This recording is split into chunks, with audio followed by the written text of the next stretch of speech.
მოგესალმებით, ჩვენ ვაგრძელებთ პოდკასტების ჩაწერას და დღეს გვაქვს რიგით მეორე პოდკასტი, რომელიც ეძღვნება კომპანიაში დაგეგმილ სომხეთის ტურს. ეს პოდკასტის ეს ეპიზოდიც ასევე სატესტო ხასიათს ატარებს და განკუთვნილია შიდა მოხმარებისთვის, ანუ ეს არ იქნება საჯარო და მას გაუზიარებთ მხოლოდ ჩვენს თანამშრომლებს.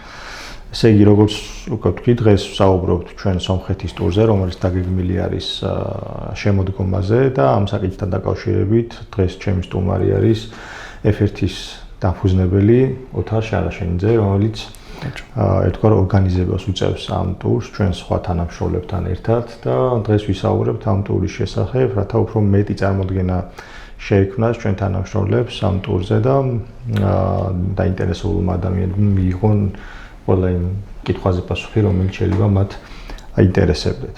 პირველ რიგში სანამ უშუალოდ ამ ტურზე ვისაუბრებთ, ზოგადად მე მინდა რომ კითხო იმ კულტურაზე, რომელიც ჩვენ კომპანიაში დიდი ხნის წინ დაიწყო, ეს არის გასვლითი ტიპის ღონისძიებები, ექსკურსიის ტიპის ღონისძიებები, რომელსაც ჩვენ ინტენსიურად ვახორციელებდით გასულ წლებში და მაინტერესებს აი ამის თაობაზე განსაკუთრებით მათთვის, ვინც ბოლო პერიოდში შემოვარდა ჩვენ კომპანიას, მოუყვეთ რა გამოცდილება არსებობს, რა კულტურა არსებობს და როგორ დაიწყო ეს ყველაფერი, როგორ გაგრძელდა, რა გვაქვს ნანახი. გამარჯობა კიდევ ერთხელ გუნდის წევრებო. როგორც უკვე იცით და ახლებმაც უკვე მეტნაკლებად გაიაზრეს, მაგრამ ძველმა თანამშრომლებმა კარგად იციან. F1 დაარსების დღიდან აკეთებდა გასვლებს კორპორატიული ხასიათის, რომელიც გულისხმობს იმას, რომ ხელი შეუწყოს თანამშრომლების, კოლეგების ერთმანეთთან დაახლოებას, უფრო მეტად საკუთარი თავის გამოხატვას. როგორც ეგეთი ის გონდა ჩვენ, რა ქვია, შემთხვევა, რომ ადამიანები, როდესაც გადიან განსხვავებულ გარემოში, არასამსახურებელ გარემოდან გარეთ, უბრალოდ უფრო მეტად გამოხატავენ საკუთარ თავს, უფრო მეტად ღიები არიან, ერთმანეთს უკეთ იცნობენ და ჯამში, რაც ხელს უწყობს ერთმანეთთან დაახლოებას, პროდუქტიულობის გაზრდას სამსახურშიც და მოკლედ ჯამში ასე გამოცდილებების დაგროვებასაც, რომელიც შეიძლება იშვიათი იყოს, იმიტომ ჩვენ მე ჩავერთვები ამ ნაწილში და იმას ვიტყვი, რომ ბევრ ჩვენ თანამშრომლებს გამოუთქვია ეგეთი რეპლიკა, ასე ვთქვათ, რომ F1-მა უნდა საშუალება, რომ საქართველოს მომევლო და დამეთვალიერებია ის ადგილები, სადაც მარტო არ ვარ ნამყოფი და შეიძლება არც წავსულიყავი, არ მენახა, ასე ვთქვათ და რა ხვალ გაიხსენებდი ისე როგორ დაიწყო საერთოდ პირველი რა იყო და რომელი მხარეები გვაქვს მოვლილი, რომელი იყო შენთვის განსაკუთრებულად დასამახსოვრებელი და პირველი რომელი იყო ესე არც მახსოვს ზუსტად პირველი გასვლა, მაგრამ დავიწყეთ ახლომდებარე ტერიტორიებით, კახეთი ძირითადად. მგონი კახეთი იყო პირველი. სავარაუდოდ კახეთი იყო პირველი და რეალურად რო ვთქვათ, თიანი აჭარის და თუშეთის და ხევსურეთის გარდა ყველა რეგიონში ჩასულები ვართ, ნამყოფი ვართ. გასინჯული გვაქვს ადგილობრივი კერძები, რომლებიც ასევე საინტერესო იყო თანამშრომლებისთვის, ბევრს არ ქონდა, განსაკუთრებით კულინარიულ დარგში აღნიშნავ სამეგრელოს ტურს, სადაც ძალიან ბევრი განსხვავებული და საინტერესო კერძები გიახელით. მაგ კუთხით სამცხე-ჯავახეთსაც გავიხსენებთ. ასევე საინტერესო, კი ბატონო, ასევე საინტერესო იყო მაგ ნამდვილად. ნუ ყველა კუთხეს აქ თავის დამახასიათებელი ნიშანი.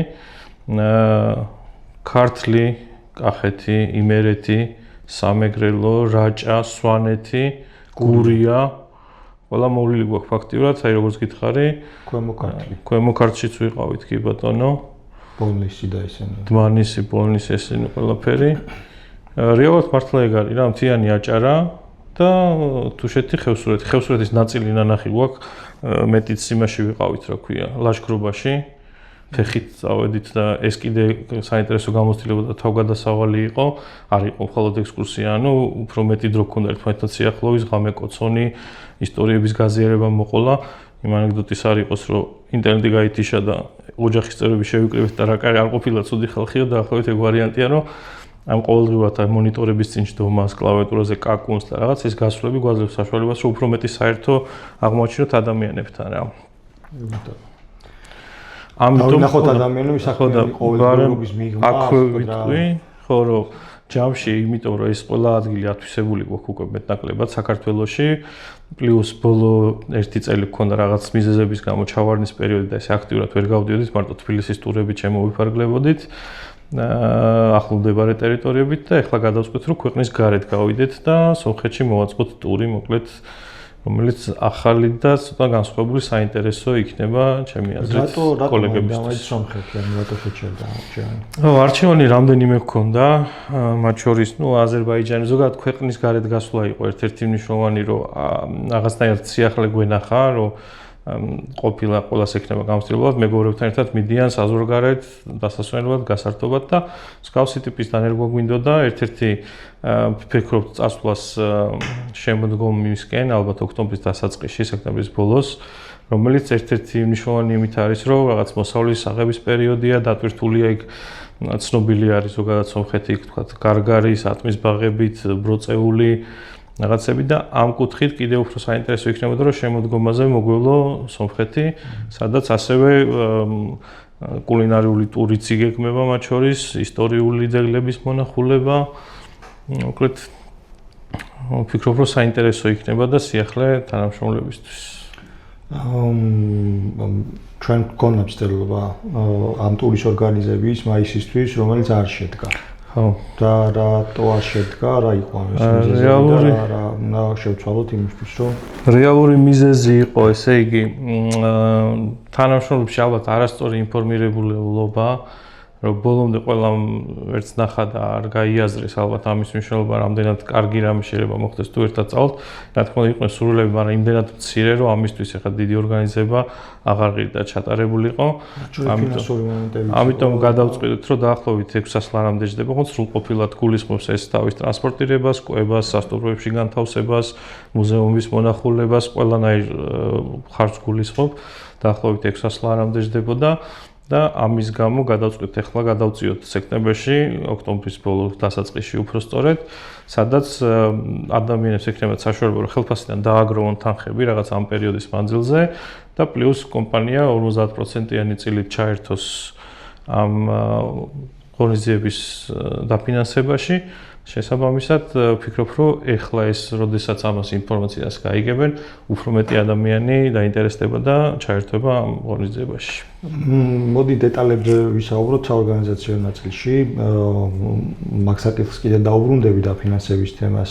ტრანსპორტირება როგორ მოხდება და რა დრო ჭირდება დაახლოებით ამ მარშრუტს, ასე ვთქვათ, ალბათ თბილისიდან უკვე საბოლოო დანიშნულების წერტილამდე ეს არ გითქვია რამდენი დღიანი იქნება ეს და ეს ექსკურსია ესე იგი იქნება 3 დღე და 2 ღამე, ანუ 2 დღე და 3 დღე ჯამში.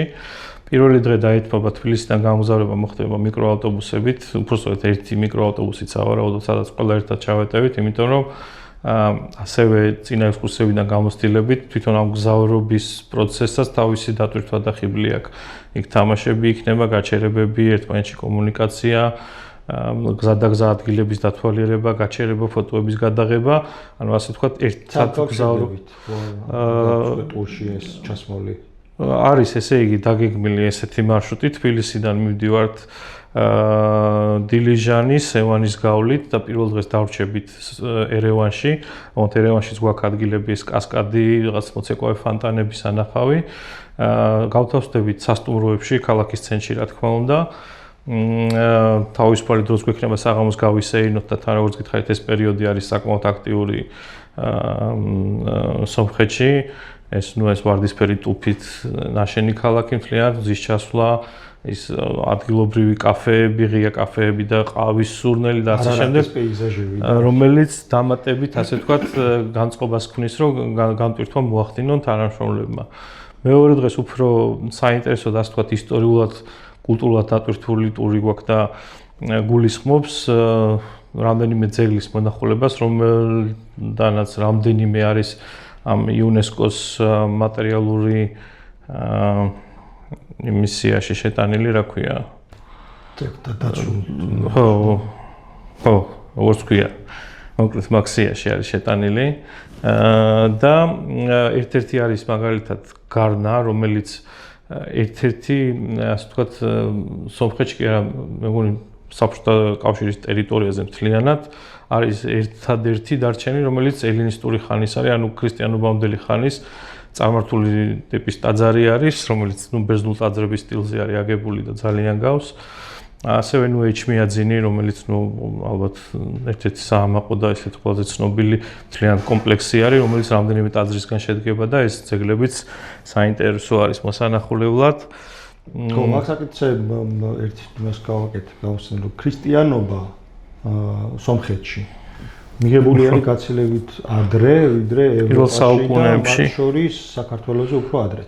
როგორც ცნობილია, პირველ საუკუნეში შევიდა უკვე ქრისტიანობა. მე-3 საუკუნეში აქვს, მე მგონი სახელმწიფო რელიგიად, როგორც გამოცხადებული. ხო, ჩვენთან მეოთხეში გამოცხადდა. ყოველ შემთხვევაში ხო პირველ საუკუნეში, ანუ ეს მოციქულები როდესაც დადიოდნენ და ავრცელებდნენ ქრისტიანობას, სომხეთშიც რა თქმა უნდა იქნებოდნენ და მათ შორის საქართველოში, თუმცა საქართველოში უფრო დასავლეთ სანაპიროსკენ, აფხაზეთისკენ და საბოლოო ჯამში ჩვენთან მეოთხე საუკუნეში შემოვიდა იქ ცოტა ადრე. კიდე ერთი რაღაც ისტორიული მას შევეხეთ, ერევანი უფრო ძველი ქალაქია ვიდრე რომი. იცოდი ეს? არა, ეგ არ მქონდა იგი ინფორმაცია. 792 წელს არის დაარსებული ჩვენ წელთაღრიცხვამდე და დაახლოებით 30 წლით უფრო ძველია ვიდრე რომი. ახლა თბილისი აღარ მაქვს საუბარი, თბილისი კიდე უფრო გვიან არის დაფუძნებული, ამიტომ სომხები რაღაცეებით რომ ამაყობენ, არც თუ უსაფუძვლოდ. არა, რა თქმა უნდა, მათი ასე ლავაშიც, ასე ვთქვათ, ამის ნუსხაში არის შეტანილი.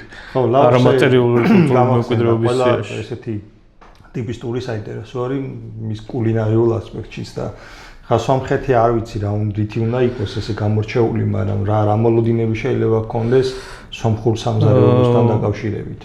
სომხეთში როგორც ასეთი ზოგადად აზიური გავლენის ქვეყნები უფრო საკმაოდ ესეთი ტრადიციული და განსხვავებული კვების კულტურა აქვს, მათ შორის სომხეთის გამორჩეული არის ერთ-ერთი საინტერესო ამ კუთხით. ხოროვაცი, ასე ვთქვათ, ანუ ჩვენ ამ ტურში გვეგმავთ ასევე, რომ რამდენიმე რესტორნების გარდა მოვინახულოთ ადგილობრივი საოჯახო ტიპის სასტუმროები, სადაც ადგილობრივ გვიმასპინძლებენ ადგილობრივები, ასე ვთქვათ, არა რესტორნის, არამედ უფრო საოჯახო ტიპის გარემოში.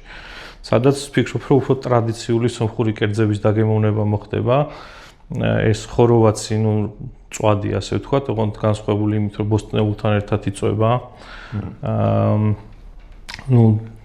ტოლმა იგივე დოლმა სომხური. ესეც ზოგადად აზიის ქვეყნებში გავრცელებული იყო, აზერბაიჯანში, მათ შორის ჩვენთან, თურქეთში და ასე შემდეგ, მაგრამ როგორც ცნობილია, სომხები იჩემებენ, რომ ერთ-ერთი პირველი მაგათგან მოხდა და ჯამში რეალურად არ გამორიცხო, რომ მართლაც მაგათი იყოს დასახელებიდან გამომდინარე.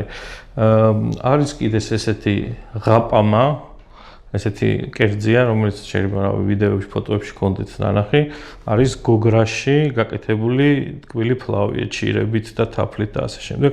ანუ თუნდაც ეს გოგრა არის გავსებული ამ ბრინჯით და მოკლედ ტკბილი ფლავით, ასე რომ ვთქვათ და ასევე სომხური ქადები, ჩვენთვის ცნობილი რაც არის ლავაში, კაბობი და მსგავსი ტიპის მოკლედ რამდენიმე ესეთი სახეობის და იშვიათი კერძი, მოკლედ გვექნება გეგმაში რომ გავსიჯოთ.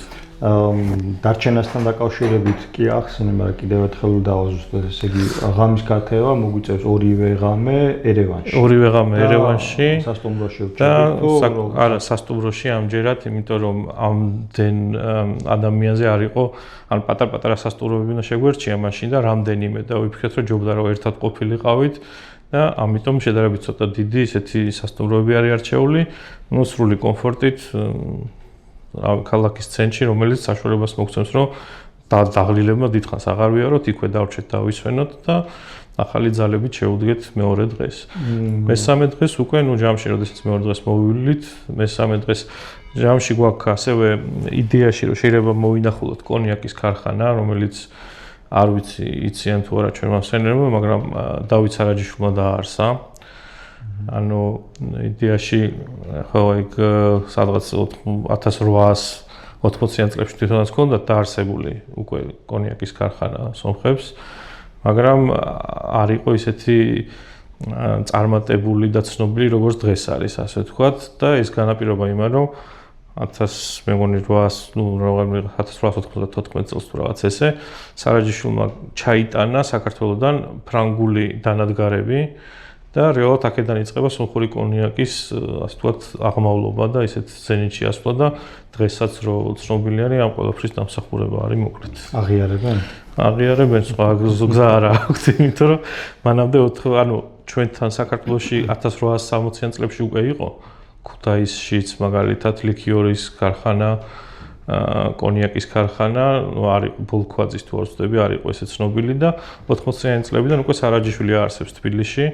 ამ კონიაკის ქარხანას, რომელსაც შემოაქეს ფრანგული დანადგარები და აი კონიაკი რეალურად პროვინცია რაც არის საფრანგეთში, რის სახელიც ქვია შემაგრებულ ბრენდს თუ რაღაც მაგარსასმელს, რეალურად იმ პერიოდიდან ხდება უკვე თბილისში წარმოება და უკვე 90 აგი მოდი გაგაჩერებთ, რომ ვიცი შენ ალკოჰოლურ დაკავშირებით ბევრი წოდნები გაქვს და თუ გინდა ამ საკითხზე მე ცალკე მივუძვნათ პოდკასტი. ერთი პოდკასტი ეკუთვნის სასმელებს. სასმელებს. კაი, დაუბრუნდეთ ახლა ისე სომხეთს და მე მაინტერესებს ახლა წეგანახსენ რომ აი დაღლილები რო დაუბრუნდებით რაც მე მაინტერესებს ეს ტური როგორი ხასიათის იქნება, ეს არ იქნება დასვენება, ხო? ეს იქნება აქტიური მოძრაობა, რაც ალბათ იქნება სასიამოვნოდ დაღლა, ასე ვთქვათ.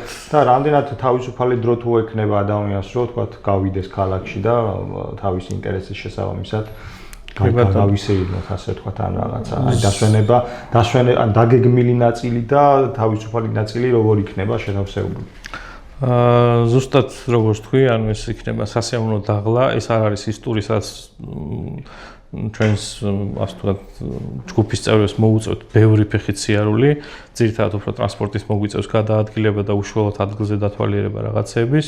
ყოველ საღამოს ვიტოვებთ პერიოდს, კვების მერე, თავისუფალი დროის, სადაც შეგვიძლია გავისეირნოთ ქალაქში, დავათვალიეროთ ვისაც როგორ უნდა ასე ვთქვათ, მაგრამ გეგმაში გვაქვს რომ ყველა ერთიანად რაღაც საერთო ღონისძიებით დავკავდეთ, თუმცა ეს სურვილი ვისაც თუ ექნება რომ თავისუფალი დრო თავის შესაბამისად გამოიყენოს, რა თქმა უნდა მიეცემა.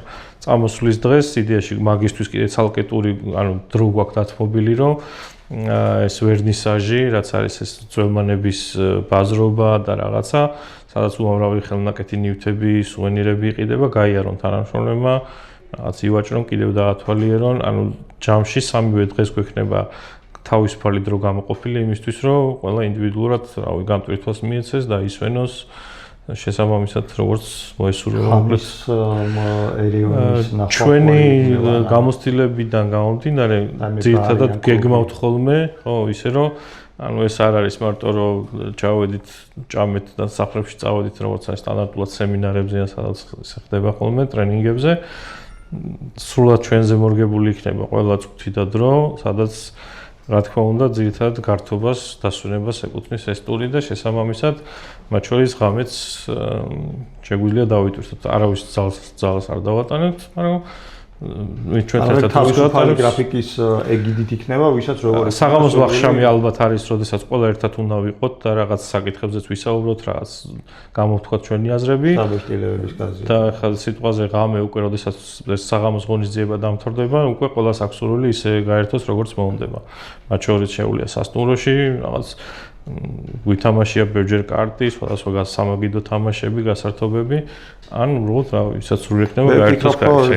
დრო უფრო აქტიურად უნდა გამოვიყენოთ თვითონ ადგილობრივ კი ბატონო. ადგილზე ვიდრე ეს შიდა რაღაცა. მაგიტომ ამ ვისაც მაგას ძალას ვერ დავატანთ, რომ არ იქა და ღამე წამოდი და ისეირნე, მაგრამ ჯამში სურვილი იქნება, რომ ყველა ერთად ერთად გეზზე ვიდგეთ და ერთიანად დავთვალოთ. კიდევ ერთხელ ვისაუბროთ ფინანსურ ნაწილზე და საორგანიზაციო ნაწილზე, ესე იგი წინ გვაქვს ჩვენ 5 თვე და როგორ ვაკეთებთ ფინანსების მობილიზებას, რა ნაწილს მე აფინანსებს კომპანია და როგორ ხედავთ ამას. ჩვენ თვლით, რომ ყოველთვიურად რო გადაადონ ხელფასიდან რაღაც ნაწილი, ანუ უბრალოდ ეს პერიოდი საშუალება შეუძლია არც გადაადონ და პირდაპირ დათქმული თანხა დადონ ოქტომბერში, მაგრამ ჯამში ეს პერიოდი იქნება შეღავათი მომზადება, ასე ვთქვათ, იმისთვის, რომ თადარიგი დაიჭირონ თანამშრომლებმა ყოველდღიურობაში ხარ რასაც ხარჯავთ, იქიდან გამომდინარე ცოტა რომ გადაიდოს, შვენიერი კაპიტალი დაგროვდება იმისთვის, რომ მოკლედ სექტემბერში ყველა ერთად გავერთოთ თუ ოქტომბრის დასაწყისში. ასევე კომპანია იღებს პასუხისმგებლობას იმაზე, რომ 50%-ს დააფინანსებს, შესაბამისად ეს თანხა 600 ლარი არის, მაგრამ შეიძლება შეიცვალოს იქიდან გამომდინარე, რომ თანამშრომლები მოემატონ ან დააკდნენ ამ ეტაპზე ყოველ შემთხვევაში დაახლოებით 20-30 ადამიანზე ამ გათვლითავართ.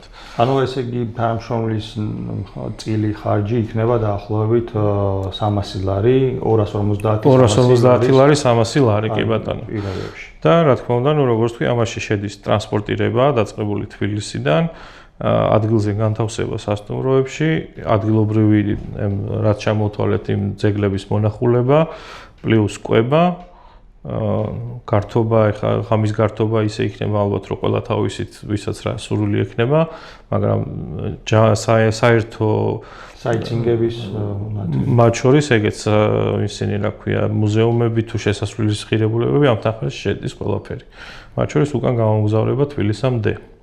რამდენად მნიშვნელოვანი არის, რომ თქვათ ეხლავე დააფიქსიროს თანამშრომელმა სურვილი თუ შეიძლება შემდგომში ჩაერთოს ეს რამდენად რა თქმა უნდა წინასწარ ჯობია, იმიტომ რომ ჩვენ წინასწარ თუ დავჯავშნით სასტუმროს და ამ ყველაფერს, ანუ ეს საშუალებას მოგცემს, რომ უფრო ზუსტი თანხები ვთქვათ არ ავწდეთ რაღაც დაგეგმილს, პლუს ამას სექტემბერში დაესო შემოდგომა, როგორც გითხარით, დატვირთულია საკმაოდ და ბევრი ტურისტი ჩადის სომხეთში, ამიტომ წინასწარ უნდა დავიჭიროთ თადარიგი ისეთი სასტუმროების აღები, სადაც ამდენი ადამიანი დავეტევით. შესაბამისად, მნიშვნელოვანია, რომ მალევე დააფიქსირონ პასუხი, მინიმუმ ვიცოდეთ და ახლა პლუს მინუს 1 და 2 კაცი შეიძლება არ ცვლიდეს ამბავს, მაგრამ ან მერე დაემატოს, ან გამოკლეს, მაგრამ ჯამში ჯობია, რომ წინასწარვე დააფიქსირონ და რაღაცნაირად სიასავით თუ გავაკეთებთ ვინ მოდის, გვეცოდინება რომელი თანამშრომლები რა ეტაპზე არიან. ახლა იქიდან გამომდინარე, რომ წინ 5 თვე არის დაახლოებით, შეიძლება რაღაცა ესეთი პირობები ოჯახური ან ჯანმრთელობასთან დაკავშირებული, რის გამოც ვერ შეძლო, ამიტომ ვიღაცამ თავი შეიკავოს, რომ თქვა არ ვიცი რა იქნება. ამიტომ მე ვფიქრობ, სწორი იქნება ის, რომ ეხლა დაფიქსირდეს სურვილი და თუ ვინმე დაიწყებს მათ შორის ამ ფულის გადადებას და ვერ წამოვა მომავალში ეს ფული დაუბრუნდეს. რა თქმა უნდა. ან სიტყვაზე თუ ვიღაცა ეხლა ფიქრობს, რომ ვერ შეძლებს, მაგრამ სადღაც შემდგომ თვეებში მიხვდება, რომ აქვს სურვილი და უნდა წამოსვლა, შეიძლება შემოგვიერთდეს, ან თუნდაც ბოლოში შემოგვიერთდეს უკვე და დადოს ეს თანხა სრულად. მაგრამ ალბათ უფრო ყველაზე კარგი, ყველასთვის კარგი იქნება და პირველ რიგში ორგანიზატორებისთვის უფრო გამარტივდება თუ აქედანვე ვიტყვით, ну 90% ალბათობით, ასე ვთქვათ, ვინ მოდის და დაიწყებენ ფულის შეგროვებას, ასე ვთქვათ, და უფრო მარტივად მოხდება ორგანიზება უკვე შემდგომში. ნამდვილად, ნებისმიერ დროს შეუძლია ნებისმიერ ადამიანს, ну ან გადაიფიქროს, ან მოიფიქროს. ეს უბრალოდ ართულებს თვითონ ამ დაგეგმარების პროცესს, თორე რეალურად რა თქმა უნდა პრობლემა არ არის. აქვე დავამატებ იმას, რომ აქამდეც ესე იყო და ეხლაც ამ ტურზეც ესე იქნება, რომ ოჯახის წევრები შეუძლიათ წამოიყვანონ, ну პლუს 1 ესე ვეძახით ხოლმე, შეიძლება წამოვიდნენ ადამიანები და მათ წყვილებთან ერთად წამოვიდნენ მოკლედ და ეს ყველაფერი თუ გვეცოდინება წინასწარ, რა თქმა უნდა უფრო კარგად დავგეგმავთ მთლიან ტურს. ვინცადმოდის, სადმოდის და ასე შემდეგ. ხო, ჩვენ ყოველთვის გვაქვს ხოლმე ეს პლუს 1-ების კულტურა, ასე ვთქვათ და რომ რა სიტყოდი ამის თავზე, რატომ არის ეს მნიშვნელოვანი? შენი აზრით? ჩემთვის ვფიქრობ, რომ ძალიან მნიშვნელოვანი არის. ყველა კომპანიაში არ არის ეს კულტურა, კორპორატიული შეკრება აღიქმება, რომ აქ მარტო თანამშრომლები ვართ და ეს გამოცდილებას წლების მანძილზე დაგვიგროვდა და სულ ყოველთვის იყო ეს პლუს 1-ები, ანუ როდესაც ოჯახის წევრი, ну მეუღლე, შეყვარებული, არ ვიცი, ესეთი ადამიანები ესწრებიან ჩვენ საერთო ღონისძიებებს, სადაც ერთი რო უკეთესად ხედავენ მისი მეორე ნახევარი მეწყვილე რა გარემოში მუშაობს, სად არის, რა ადამიანებთან აქვს კავშირი. ასევე იმის გამოხატულება, რომ ჩვენ მზად ვართ, რომ ამ ადამიანებს თავის ოჯახებით, რა ვიცი, მივიღოთ და შევუქმნათ მოგონებები, იმიტომ რომ რეალურად ეს ექსკურსიების და გასვლითი ღონისძიებების ერთ-ერთი ასე ვთქვათ, თავარი ღირებულება არის, რომ მოგონებები დაიგროვა ბევრი დადებითი, საინტერესო, სასიამოვნო და როდესაც ამას საყვარელი ადამიანების გარემოცვაში აკეთებს და ამის საშუალებას კომპანია გაძლევს, ვფიქრობ, რომ კიდევ უფრო დასაფასებელი და ასე ვთქვათ, ორმაგი დატვირთულობით საინტერესო გამოდის ამ ტიპის ღონისძიებები. შენთვის პირადად რატომ გინდა რომ ეს ტური შედგეს და რა სურვილებს გამოთქვაოდი, რას ეთყოდი ეს? მე პირველ რიგში ალბათ იმიტომ რომ თვითონ არ ვარ ნამყოფი, მარტო ეს საზღვარზე ვარ გავლით ნამყოფი სომხეთში ორჯერ, მაგრამ თვითონ ქალაქში არ მგონია შესაძლებლობა რომ დამეთვალიერებინა და მაინტერესებს. ასევე მაინტერესებს პირველად ხდება ორგანიზება ისეთი ექსკურსიის, რომელიც ქვეყნის გარეთ ხდება. და მგონია რომ ამ ტიპის გასვლაზე კიდე სხვანაირ გამოცდილებას იძენ ადამიანების მართვის როგორ დავარქვა ამ ყველაფრის ორგანიზების მენეჯმენტის და შესაბამისად ეს ინტერესიც მაქვს ასე ვთქვათ რომ განსხვავებულ გარემოში ვნახო როგორ შეიძლება მართო ამ ტიპის ღონისძიებები. კეთილი, მადლობა ოთო ამ საუბრისთვის და გეთანხმები და კიდევ ერთხელ გამომეორდები რომ ეს არის ჩვენი კორპორატიული კულტურის ნაწილი, ესეთი ტიპის გასვლები, როდესაც არაფორმალურ გარემოში ვცდილობთ ერთმანეთს თის შესახებ კიდევ უფრო მეტი გავიგოთ, დავუახლოვდეთ, ერთად გავატაროთ საინტერესო დრო და რაც მნიშვნელოვანია, ერთად შევქმნათ საერთო მოგონებები, ასე ვთქვათ, რომელიც სასიამოვნო იქნებოდა გასახსენებლად. და კიდევ ერთი ფაქტორი არის ალბათ აღსანიშნავი, რომ ეს არის პირველი საერთაშორისო გასვლის ტური, ასე ვთქვათ.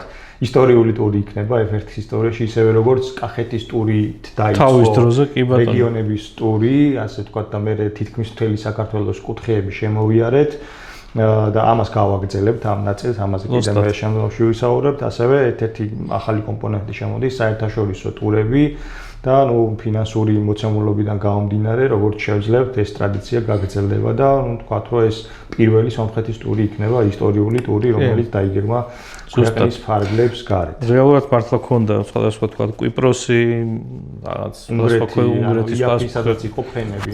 ჩეხეთი და ასე შემდეგ, მაგრამ ჯამში გადავწყვიტეთ, რომ ეს პირველი გასვლა მაინც ახლოს არის, შედარებით მარტივი დასაგეგმია, უფრო მარტივი ფინანსურადაც უფრო ნაკლები ჯდება, შესაბამისად ამ გამოცდილების დასაკვირვად იდეალური საშუალება იყო ამ ტურის დაგეგმა. და ჩვენი მეზობელი ქვეყანა არის და კარგია რომ ვიცოდეთ როგორ ცხოვრობენ, როგორ გამოიყურება მათი გარემო, ეგეც საინტერესოა, ხშირად რომ მიდიხარ საზღვარგარეთ შედარებას აკეთებ, რომ ჩვენთან ესია, იქ ესია, მაგალითად მეტრო როგორი არის, რაღაცა საზოგადოებრივი ტრანსპორტი და ასე შემდეგ სხვადასხვა ტიპის ინფრასტრუქტურას ადარებ და ეს განსაკუთრებით საინტერესოა და შენ მეზობელს დარდები, ვისთანაც ყველაზე მეტი საერთო გაქვს გეოგრაფიულად, კულტურულად და ისტორიულად. გამომდინარე, ავარჩიეთ მოკლედ სომხეთი და იმეც ვიტოვებ, რომ ბევრი ადამიანი გამოთქვამს სურვილს და შეძლებს და წამოვა ამ ტურზე. კი ბატონო, ერთ დავამატებდი მე რომ ალბათ რამდენი ადამიანიც არ უნდა შეგროვდეს ეს ტური შედგება. აუცილებლად შედგება. 10 ადამიანიც რო იყოს, 10 ადამიანის ფარგლებში მაინც შეგვიძლია, მაგრამ დეთანხმები რაც უფრო მეტი იქნება და ასევე თუ პლუს ერთებით ვიქნებით წარმოდგენილები, კიდევ უფრო გამდიდრდება, ასე ვთქვათ, ეს ტური თავისი შინაარსით. მადლობა, ოთო, მადლობა ეს ორგანიზება კარგად ჩაივლის და თვითონ ტურიც ასევე რა თქმა უნდა კარგად ჩაივლის და შემდგომ შეძლოა რომ დაბრუნდებით მე შტაბ-შტაბების პოდკასტი გავაკეთოთ. ვირც ვიტყვი რომ ჩვენ ამ თემაზე საორგანიზაციო საკითხზე შევქმნით events effort workplace-ზე, effort.g-ზე. იქნება ივენთი, სადაც დაიწერება ყველა ის საორგანიზაციო საკითხი, რომელზეც ახლა ჩვენ ვისაუბრებთ. ეს ვიდეოც დაიდება იქ და ასევე გვექნება საშუალება რომ კომენტარების სახით დაისვას კითხვები თანამშრომლის მხრიდან და ასევე ერთმანეთთან ის ხალხი, ვინც უკვე შემოერთდება ამ ივენტს, უკვე კონკრეტული საორგანიზაციო ნაბიჯები გადავდგათ. კი ბატონო.